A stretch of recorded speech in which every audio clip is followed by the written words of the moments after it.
Hello, I'm Rabbi Ariel Rackovsky, and we are back after a hiatus with Tefilah Tuesdays once again. The section of Psukei de Zimra concludes with the Tefilah of Baruch HaShem leolam, Amen ve'Amen. And in contrast to the other chapters of Tehillim that comprise Psukei de Zimra, including the one that comes right before it, Halalu Kel Bekadsho, which is actually the very final chapter of all of Tehillim, Baruch Hashem leolam Amen v'Amen is actually made up of a number of different verses in Tehillim. And the reason that these were chosen, according to the commentator on the Tefilah, the Abu Darham, is that each one of these represents the conclusion. At least there are 4 verses, and it represents the conclusion of 4 out of the 5 books of Tehillim. There are 150 chapters in Tehillim, and the chapters in Tehillim are divided into 5 books of 30 chapters each. In fact, this is not accidental. It doesn't just work out in terms of the math. The Medrash writes that just as HaKadosh Baruch Hu gave Moshe 5 books of the Torah, so too there are 5 chapters of Tehillim. And so we conclude saying the Psukei de Zimra with these 4 verses, which represent the conclusion of a number of 4 out of the 5 different books of Tehillim. And the question is what the significance is of that. Why it just seems to be a random collection of psukim.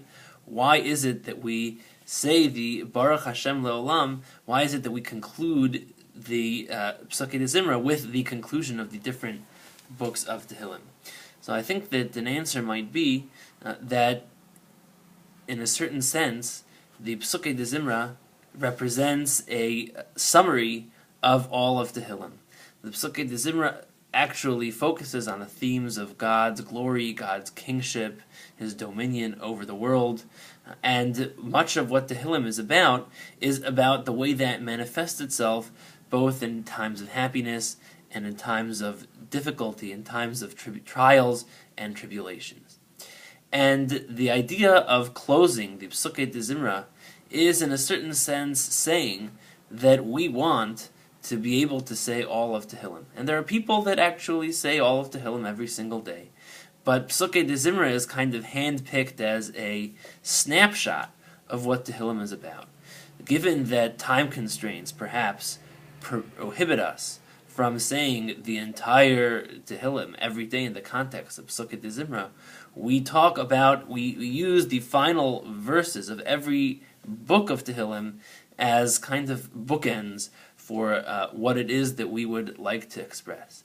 And each one of these verses, Baruch Hashem leolam, Amen v'Amen, blessed is God forever, Amen v'Amen, Ubaruch, Baruch Hashem mitzion, shochen Yerushalayim hallelujah, blessed is Hashem from Tzion, from Baruch Hashem Elokim Elokei Yisrael. So we have God as the ruler of the world, God as coming from Tzion, God as the king of the Jewish people, Uvaruch Shem Kvodo leolam, v'Melech Vodo es kol haaretz, and then God's dominion over the entire planet, all of the world. So these are what we express, that God is the king. We yearn for God to be the king who is above time and the eternal ruler of the universe. We yearn for God's providence to manifest itself over Zion. We yearn for God to be the ruler specifically in favor the Jewish people. And then we yearn for all of the nations of the world to recognize that as well. We'll see you next time on Tefilah Tuesdays.